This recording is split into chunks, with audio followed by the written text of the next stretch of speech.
Hi friends, ఈరోజు వీడియోలో పిల్లలకు పెద్దలకు లంచ్ బాక్స్ తయారు చేయడానికి టైం లేనప్పుడు ఇలా క్విక్ అండ్ టేస్టీగా ఈ రైస్ని తయారు చేసి చూడండి. ఎంతో టేస్టీగా వస్తుంది. ఇది తయారు చేయడం ఎంత ఈజీనో అంతే టేస్ట్గా ఉంటుంది. దీనికోసం ముందుగా ఇక్కడ నేను బాయిల్ చేసిన వైట్ రైస్ని తీసుకుంటున్నాను. ఇలా వేడివేడి అన్నాన్ని తీసుకొని దీన్ని బాగా చల్లార్చుకుందాం.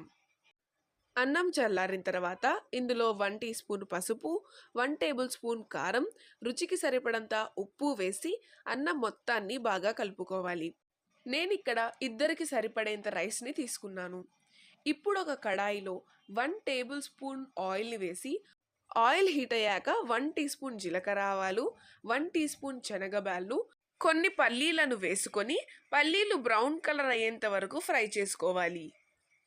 ఇందులోనే 2-3 పచ్చిమిర్చీలను కట్ చేసి వేసుకుందాం. అలాగే కరివేపాకును కూడా వేసుకొని ఇలా ఫ్రై చేసుకుందాం. ఇలా 1 మినిట్ వరకు ఫ్రై చేసుకున్న తర్వాత మనం కలిపి పెట్టుకున్న రైస్ని ఇందులో వేసుకొని 5 మినిట్స్ వరకు హై ఫ్లేమ్లో దీన్ని ఫ్రై చేసుకోవాలి.